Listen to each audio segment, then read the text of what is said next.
Well, see, there are 9 kids in my family, and I had 2 grandmothers, maternal and paternal, that were wonderful, and one made an orange soup during the Depression and raised her 7 kids on that, but it was a family favorite. It was basically getting bones from the butchers in the old days with the marrow, and loading it with vegetables, of which carrots were predominant, so it became orange. And it was always my father's favorite, was that orange soup. On my mother's side, it was oatmeal raisin bread. And when we were kids, we used to sit on the floor in the kitchen, and she would be baking the bread, and we would just wait for it to come out so we could slice it up with butter. So I think the combination of those 2 savory, sensual smells always makes me think of my heritage. And now I guess I look at it as stone soup, which anybody can make anywhere. My name is Linda Hogan. I'm a social architect and one of 3 worker owners of Hour World Cooperative. So Hour World is a cooperative business in Maine that we created, the 3 of us created almost 4 years ago now. We decided that we wanted to provide free software, information, and social architecture to communities, not just in time banking or service exchanges, but we really are about gathering stories and finding out the cool things that are happening around the country and now around the world. So the business plan was to meet as many people as we could, hear their stories, share other inspirational stories from other places in the country where things were happening. Back to the land movements, transition towns, time banks or service exchanges, what's happening in buy locals, farmers markets, grange halls, anywhere that people are reinvesting in social currency and community capital. It's reclaiming who we are, remembering who we are, and knowing that we're each precious, that we're each talented and vibrant and have something to offer, and more importantly, that it's okay to receive back. I guess we believe that social capital and current social currency is about flow. So it's what's coming in and going out. Problem with one of the problems that many people identify with the standard currency, money-driven system that we have is it's really one way.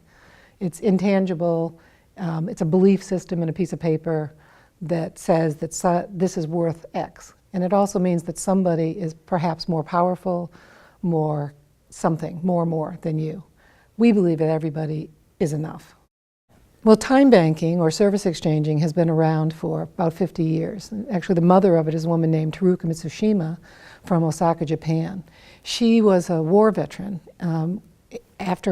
during World War II, when her home and her parents' home was bombed, and she literally lost everything. Her husband was missing in action, she had 2 babies on her hips, and she didn't know how she was going to feed herself or take care of herself. But she could sew.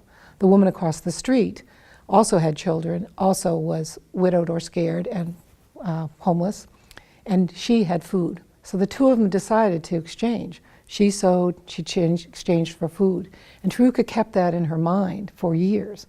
And in 1973, she birthed what she called a time bank, the first of many, in Osaka. And it became a whole quiet movement in Japan that then grew and is now international, multinational. And it really is about people finding out that the only thing that really matters is people, that we are what it's all about. Oh, the cooperative, it's a cooperative. It's got 3 worker owners, Stephen, Beckett, Terry Daniels, and me. But we have members that we give the software to. So what we wanted to do with time banking is to make sure there was no barrier for people starting time banks. I've been doing this, I was a founding member here in Portland in 1996, and the software was a real issue. People were developing it all over the world, and they were spending money and they were spending time. Software didn't talk to each other, and it all became about that. They were missing the whole point of actually doing the exchanging, actually building the social currency. So we thought, okay, let's get rid of that and just give it away. Let's give all the information away we have, and let's find out more stories. We're all equal. We have to have reciprocity, give and receive. We are assets in the community, and we each have something to give. And my favorite one is, we are each precious.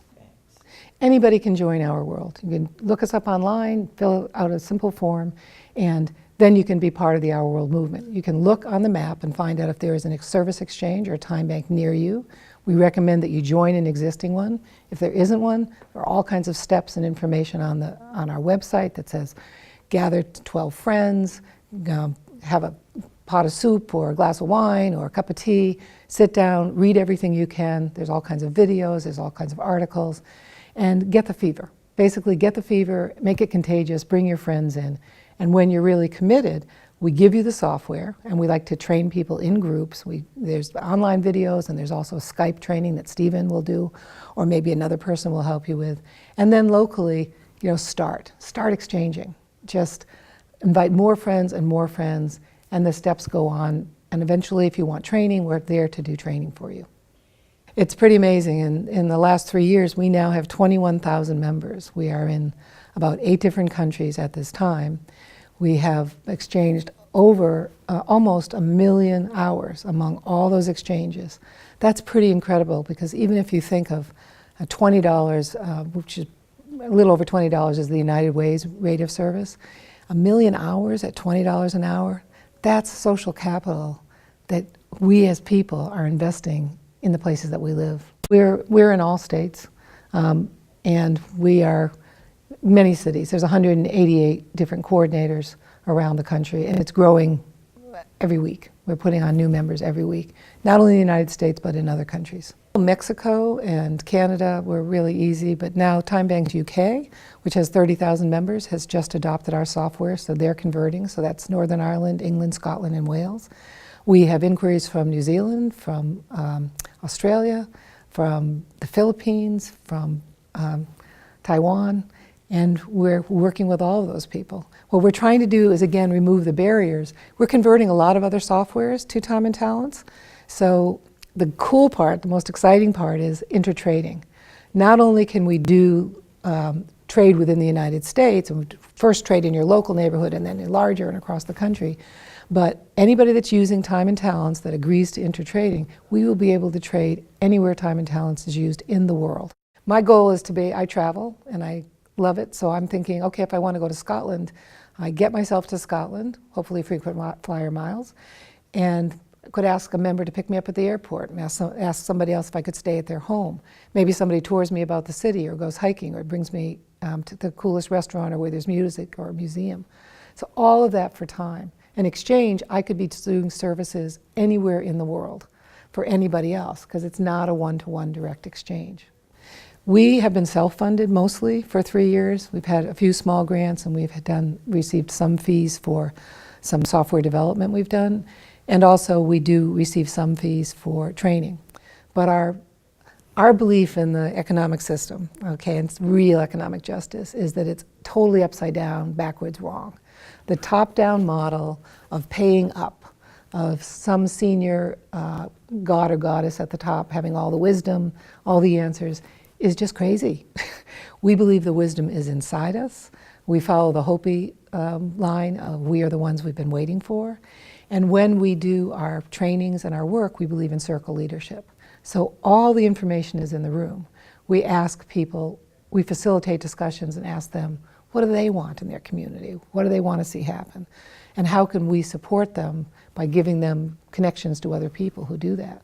So our long-term plan is that whatever revenue in the cash world comes in through marketing or through training or through grants will come in and go right back out. We call it watering the roots. That our percentage will be very small, and the bulk of it will be returned to pay for coordinators or brokers, local people who will manage the time banks. More, better, more stories, more people, more connections. The world peace. I say that not in jest. It really is. I guess we believe that really peace begins with understanding and knowing each other.